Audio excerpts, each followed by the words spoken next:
नमस्कार दोस्तों, एक बार फिर से आपका स्वागत है मेरे YouTube channel English Made Easy में। इस वीडियो में हम लोग बात करेंगे what is the difference between past indefinite and present perfect tense. तो क्या आप भी कंफ्यूज होते हैं कि I live there and I have lived there, what is the difference between these two sentences? So this video is for you. चलिए start करते हैं। So past indefinite, present perfect. सबसे पहले स्टार्ट करते हैं हेल्पिंग वर्ब और main verb के साथ में। पास्ट इंडेफिनिट में we use first form of main verb, second form of main verb, helping verb did. In present perfect we use third form of main verb, also known as past participle. Helping verb has और have होती है। If your subject is singular use has, if your subject is plural use have. Is that clear? Now अब हम लोग देखेंगे when to use past indefinite and when to use present perfect tense. So we use past indefinite tense when we talk about terminated period of time। अब terminated period of time से हमारा मतलब क्या है? एक ऐसा टाइम पीरियड जो कि बीत चुका है, जो पास्ट में जा चुका है और उसका प्रेजेंट से कोई लेना देना नहीं है, एंड वो एक्शन भी कहाँ हुआ था? In that terminated period of time. तो अगर वैसे एक्शन की आप बात करते हैं, you can use past indefinite. On the other hand present perfect का आपको यूज कब करना है? प्रेजेंट परफेक्ट का यूज हम कब करते हैं? जब हम लोग बात करते हैं ऐसे एक्शन की that is completed at the time of speaking, I mean reporting, और जस्ट बिफोर इट, और उस एक्शन का इफेक्ट प्रेजेंट में रहता है। It has effect in present. Suppose we are talking about an action, this is present time. मान लीजिए ये प्रेजेंट टाइम है, ठीक है, और हम लोग बात कर रहे हैं 5 to 6 PM के बीच में कोई एक्शन हुआ, उसकी हम लोग बात कर रहे हैं, and we are talking about present, that is मान लीजिए 8 PM।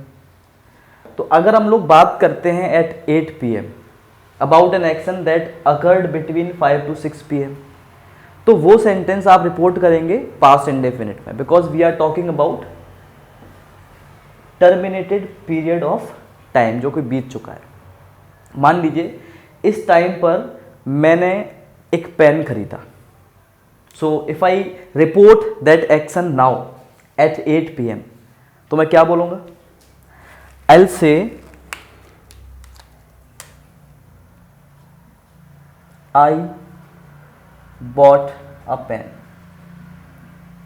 मैं बोलूंगा आई bought a pen because I am talking about an action जो कि टर्मिनेटेड पीरियड ऑफ टाइम में हुआ था। अगर मैं बोलता हूं कि I have bought a period, I have bought a pen, if I say I have bought a pen, so this is incorrect sentence because मैं पास्ट की बात कर रहा हूं, जबकि प्रेजेंट परफेक्ट का मतलब क्या है? It is somehow connected to present, है ना। पास्ट से इसका कोई भी लेने देना नहीं होगा, it has nothing to do with past. So यहां पे आपका ये सेंटेंस गलत होगा इन प्रेजेंट परफेक्ट, जबकि this one is correct. So we are talking about terminated period of time, the sentence must be reported in past indefinite. Is that clear? Now present perfect का आप use कब करेंगे? कोई भी ऐसा action जिसका effect present में होगा, ठीक है। It has effect in present, it has something to do with present. मान लीजिए इफ आई से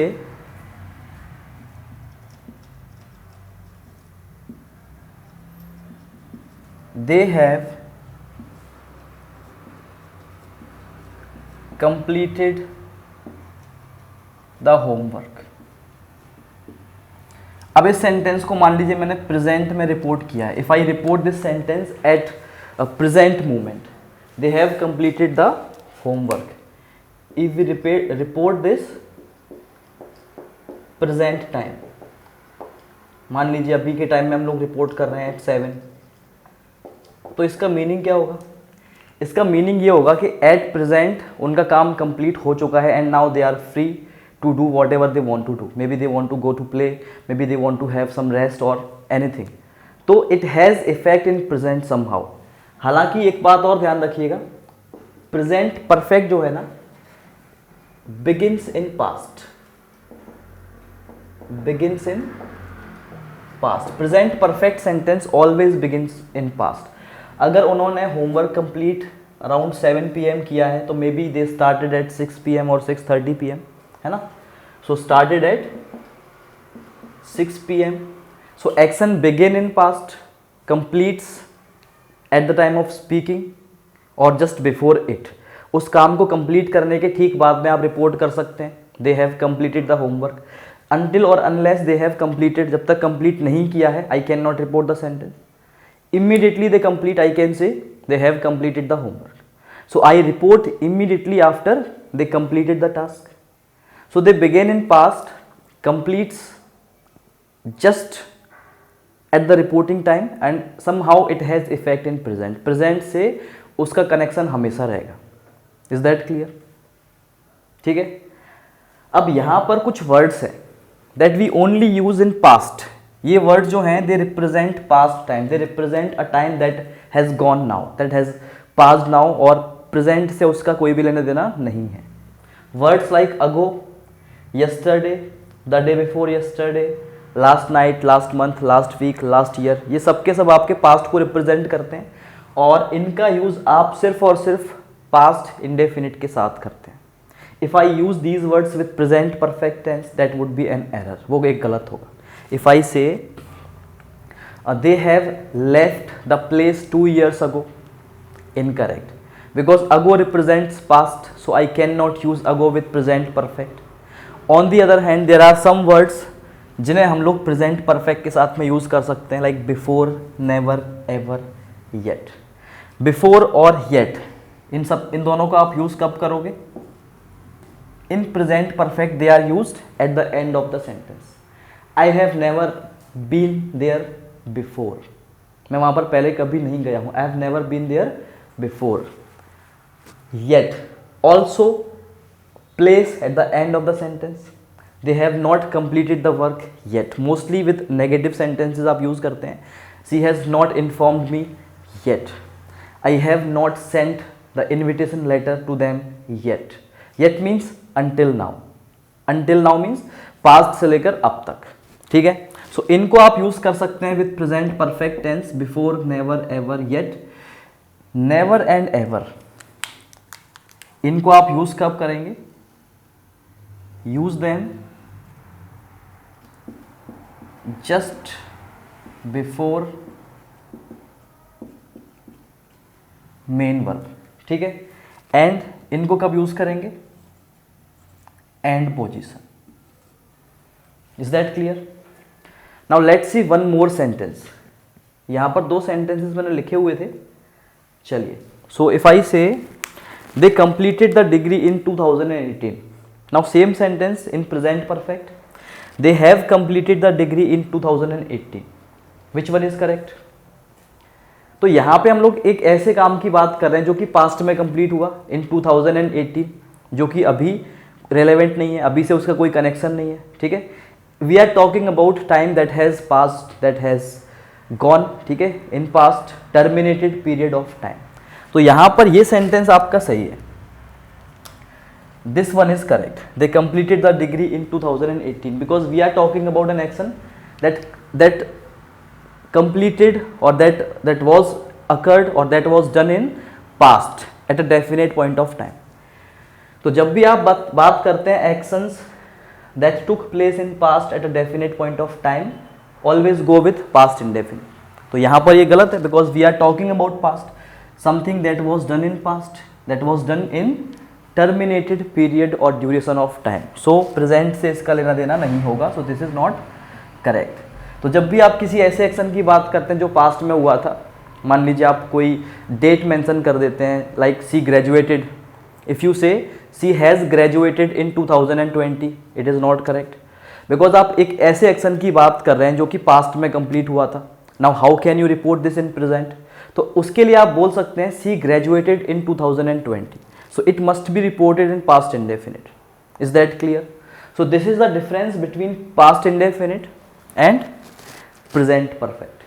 इसके अलावा one more difference is present perfect tense को आप यूज कर सकते हैं with point of time and with duration of time. Like I can से, if I right a sentence, मैं बोल सकता हूं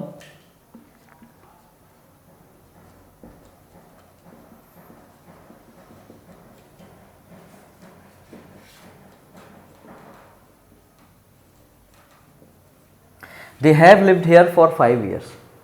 इट मीन्स उन्होंने 5 साल पहले रहना स्टार्ट किया, एट प्रेजेंट उनको 5 साल रहते रहते हो चुके हैं, and still they are living at that place. So they have lived here for 5 years means something that began in past, still at present 5 साल हो चुके हैं, स्टिल इट्स गोइंग ऑन. ठीक है, it will go beyond that present time. तो इस तरह से आप यूज कर सकते हैं. यहाँ पे if I want I can से since 2018. so if I talk about duration of time, for use करूंगा मैं. if I talk about point of time, I'll use since. तो इस केस में भी आप प्रेजेंट परफेक्ट टेंस का यूज कर सकते हैं, जबकि ये चीज, ये सेंटेंस आप पास्ट इंडेफिनिट में नहीं बना सकते. If I say they lived here for 5 years, it means 5 साल तक वो रहे थे, बट पास्ट में ही वो टाइम कंप्लीट हो गया and they just left. If I say they lived here for 5 years means 5 साल रहे बट अब नहीं रहते हैं, जबकि यहाँ पे they have lived here for 5 years means 5 साल हो चुके हैं, still they are living here, they have not gone anywhere. So this is the difference between past indefinite and present perfect. यहाँ पे मैं पॉइंट ऑफ टाइम यूज कर सकता हूँ, but in past indefinite I can not use point of time. I can not से they lived here since 2018. अगर मैं बोलता हूँ, if I say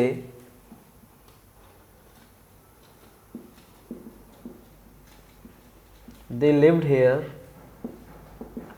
since 2018, so this is not correct. यहाँ पे मैं ये बोलना चाह रहा हूँ कि वो 2018 से रह रहे हैं और अभी भी रह रहे हैं, but past indefinite has nothing to do with present. तो यहाँ पे ये सेंटेंस गलत है. If I want to make it correct, I will say they have lived here since 2018. अब ये सही है.